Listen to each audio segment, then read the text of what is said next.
Oh, I love that recording in progress announcement. Like, I wonder how much the woman who provided that voice gets paid. She gets paid royalties or whatever. So, did you hear that? I did hear that, and yeah, it's a pleasant voice though. Somebody's going to ask Okay. It is. for It it. is. It's a soothing feminine voice. So, Friday afternoon, it's kind of slow in the office. So, I'm here with Denise Harvey, and I'm trying to use these Zooms to revive the podcast that I was doing several years ago, and I like doing that. And I don't write as often as I do, but anyone who's willing, I'll sit down and do this with them. Michael Langley, of course. As soon as I asked him to do it, he had some reason to leave. You were there in the hallway too, remember? So So I jumped on board. Yeah. something about, yeah, he said something about becoming an elder. He didn't want to talk about that. So I'm here with Denise Harvey, and we wanted to talk about gaming because you used to be on the gaming commission. Yes. You're on the board for the National Indian Gaming Association. Yeah. And gaming is a bit of a hot topic here in Oregon, sensitive topic, because we have the Flying Lark down in Southern Oregon, and then we have the new proposed casino from Siletz. But before we get into those, to the extent that we can you provide us a little bit of background on how it was that you got involved with NIGA? That's what we call it, because you've been involved with them for, I think, before I was even born, haven't you? About 18 years. 18 years. Okay.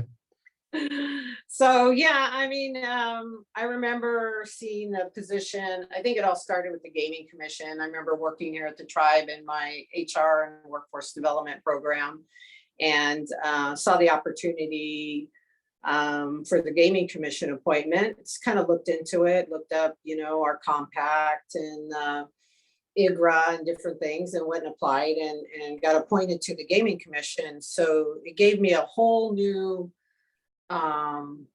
base of knowledge to learn about, because gaming is huge. Gaming is a big, multifaceted business, and a lot to learn. And being on the Gaming Commission gave me a lot of exposure to issues nationally, locally. We got to work on compact stuff with the tribe. We got to work with the state, the feds, just everything in general around gaming. Really, the foundation and the base of that is the regulatory arm, the internal controls, the minimum, and it just gives you a really thorough background of every facet of gaming at a regulatory level. So when I got elected to council, I always attended the NIGA convention shows, the legislative summits, really tried to learn and engage myself as much as I could. And so when I got appointed to council, then a few years later, the opportunity came up. I was nominated by the tribes that are a part of NIGA. And the tribes, I was nominated to be on that board of directors. And in that process, the tribes have to vote for you. Mhm. So I remember wasn't sure when they were going to do the voting. I accepted the nomination, but wasn't sure when they were going to do the voting. And nobody really let me know when they were going to do the voting. They all kind of the tribes did their own little session without notifying me. And then, I'm at the convention and people are coming up to me and like, congratulations. And I'm like, you got voted in, they voted for you. And I remember thinking the first thing, I was like, well, I need to contact the tribe, and where are the bylaws and all these things that I needed information on. And really the main rule was that you had to be the delegate for the tribe. And because of my experience on the Gaming Commission, I had been that delegate from the tribe for many years for NIGA. So everything was good. And it's just a very prestigious role to be in on the National Indian Gaming Commission Board of Directors. You get to know a lot of people. You get to know a lot of people from tribes all over the country. You get to learn about all the different gaming issues that may be coming forward. We also do tap into a lot of the governmental issues too.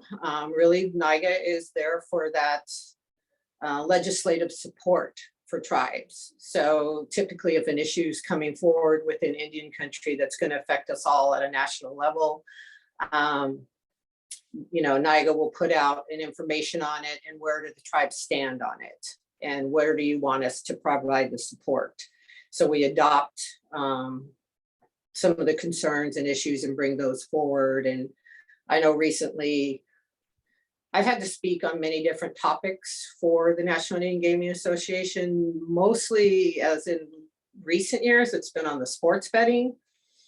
And the tribe Grand Ronde was a big part of that. And they had me speak on a lot because Oregon was one of the first Oregon tribes were one of the first tribes that were able to adopt the sports betting because it was a grandfathered in clause within Oregon. So I know I set up meetings for the directors there and different folks with Rob and Justin and many people to learn about the issues we were having here, how things are working out.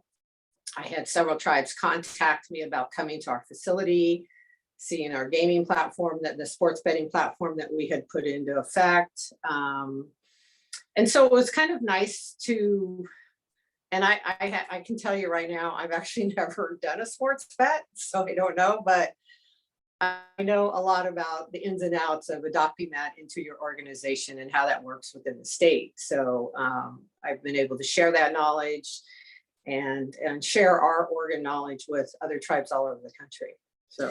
So who should I bet on for the Super Bowl then? Or who are you betting on? Well, I'm probably not betting, but I kind of think the Rams. The Ram. Oh, because you're from LA. Yeah, I get it. LA, they're at the home field. And I think, and what I have seen already just in the sports betting arena, that it appears that the Rams are going to be a few points ahead. So I think the odds are on the Rams, but it's always good when you bet. If you bet for the underdog, you usually end up winning more money. So okay, that's I'll what keep that in mind. And so, yeah. are people allowed to bet on professional wrestling? I don't think so. Okay, all right. Well, those are the two most important questions I wanted to ask you. But here's something: what are some of the differences in gaming laws for tribes between the states? Because Washington's is a little bit different from ours. For one, they're allowed to have more than one casino. Two, I think the way you handle bets and the machines is different, and maybe a lot of people aren't aware of that, and maybe you could provide an explanation for it. Yeah, so they call it, Washington has their own version of what they call class 2.5. That's what it's kind of been identified as. You're still playing. Just to be clear, like what Spirit Mountain has is class 3. Class 3. Yes. And that, you're playing off a random generator. Class 2 is you're playing against a bulk of people that are playing the machines. The machines are all kind of integrated in one way or another for different properties, those kinds of things within your own property. Class 3 gaming is, you're playing against the house. So your poker, your craps, those are all games with the house that you're playing in. So that's kind of the difference. Class 2 games are not, you're not playing against the house. And class 2.5, this is kind of a modified version of class 2, but not quite class 3. So, and then for their sports betting, they just got legislation passed. I remember being in a meeting a few years ago, and I had a Washington tribal council person get up in our gaming conference and say they were getting sports betting and they were getting ready to put it forward like ASAP, and they should have something up and running in the next couple of months. And I'm like, how can you, that's like a constitutional amendment in Washington. Washington cannot do that. It actually has to go up for a vote, and there's a lot of work. And I think they thought maybe they were kind of like Oregon, where we didn't have to go through that constitutional amendment in Oregon to get sports betting. So they recently, and this was a couple years ago when this all, kind of started, the sports betting, but they just recently, I think probably 6, maybe 8 months ago, got approved, and they got a pretty good approval, as Washington State does not have sports betting. And only the tribes have exclusivity to sports betting, which is great. That's a great opportunity for the tribes of Washington. But now the card rooms in Washington are fighting that legislation. So they're opening up. I think Puyallup actually selected the same platform we have of MGM, and they're slowly getting started in that. But they do have this issue that the card rooms are battling with. And what are the card rooms for people watching or listening who might not know? Card rooms are where people can go and play cards and gamble, but they don't have slot machines. Okay. But they're gambling facilities without slot machines. And those are widespread throughout Washington? Yeah, they're pretty much. I know there used to be quite a few in the La Center area around A. I know that was a problem with them when A got built also. So they're, I don't know exactly where they're all at in Washington, or if it's by county. It could be by counties that they're allowed in. But it's the same thing in California. California have those card room casinos. Mm-hmm. That's another issue that's occurring in California right now, because they're not authorized for sports betting in California yet. And it's kind of a big issue between the tribes and the card rooms and mobile sports betting and in-house brick and mortar sports betting. So Oregon's pretty lucky on that front, except for we don't have access to mobile except on property, and the state of Oregon has mobile betting all over. They're not geo-fenced. We at the tribes are geo-fenced for our sports betting, which I personally don't think is fair. State of Oregon gets to do mobile betting across the state. Why is it the tribes have to be geo-fenced properties? What does geo-fenced mean? Means you can only gamble and do the mobile betting application in the property of the tribe. Okay. And I knew that, but again, that's one of those phrases that, probably people watching and listening aren't familiar with. Yeah, you can't do it from your home in Salem and use our platform at the Spirit Mountain Casino MGM. There are currently only 2 tribes in Oregon that are doing sports betting, and that's the Siletz tribe and Grand Ronde. And I'm not sure why the other tribes have chosen not to at this point in time to participate in that. Well, I like the sports betting section of our casino, just because when you go there, there's all those TV screens and you can sit down and watch just about any sporting event. Mm-hmm. And I was there for the last round of NFL playoff games, and there must have been a lot of people who had money riding on those games, because it got really loud. People jumping up out of their chair, because both of them were last minute games, people jumping out of their chairs, cursing. It was fun to experience that. Yeah, and those were great games to be a part of that, because they were, you really didn't know who was going to win until the end. So no. And hopefully the Super Bowl will go that way. So I wanted to ask you, so you sit on NIGA, you sit on the NIGA board of directors, and how many other people sit on that? There's probably about 30 of us. Okay. And from all over the country, I take it. Well, yeah, and it may not be that much, because I'm the board member that oversees the Northwest. I'm the Northwest delegate. Mm-hmm. So my region on the board is the Northwest. And then there's, the East Coast, there's the South, there's different regions. And then there's committees. So I'm on the finance committee, and then I'm also just was recently added to the trade show finance committee. Okay. So pivoting to one of the subjects I mentioned earlier, the Siletz Casino. So for some people in Indian country, there's it's just considered taboo. This has just been my observation, and maybe maybe yours has been different, but it's considered taboo for tribes to fight one another on some of these gaming issues. And I'm just curious, is that something that gets discussed at NIGA? Like, are people aware of what's going on with Grand Ronde and Siletz at NIGA? And what's kind of the opinion within the organization, if you can discern one, about tribes kind of opposing one another on gaming issues? So typically NIGA will, because we have approximately 180 tribes that are members of our organization. And typically if it's one tribe against another, and it's off reservation, we basically don't get engaged in those issues. We push for and fight for legislation on issues that will change, like IGRA, the Indian Gaming Regulatory Act, in case people don't know, and that's how all tribes are allowed to do gaming, is because of the Indian Gaming Regulatory Act. That has been discussed over the years, whether that should be amended.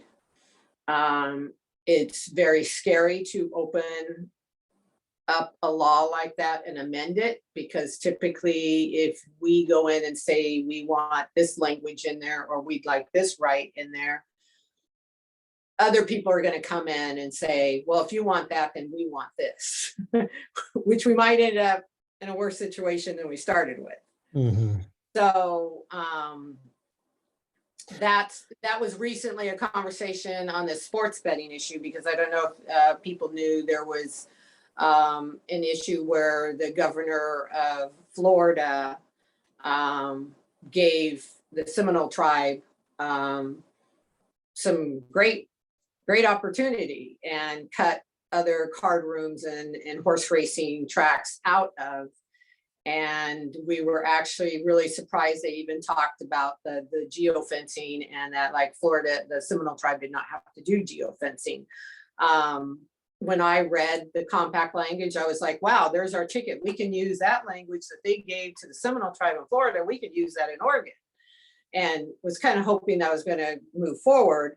At one of the meetings that I had to speak on at NIGA, was that they wanted to know, I had to introduce to the other tribes, do you think we should open up IGRA? And the basic consensus of that was no.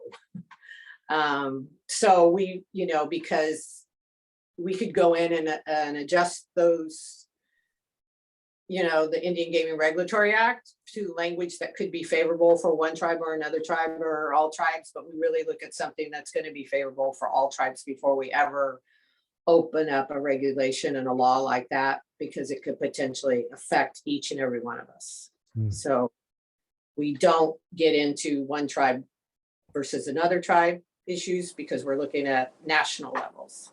But do people have opinions on it? Is it considered taboo, or is that just something that kind of I've observed and maybe it's not a view that's shared elsewhere? I think it can potentially be, but every tribe has their stance on that. Whether, my concern with the Siletz Casino is that what they're asking for is not something that all tribes of Oregon can have. Mm-hmm. The laws do not allow us that. So they're asking for something for themselves that's not allowable.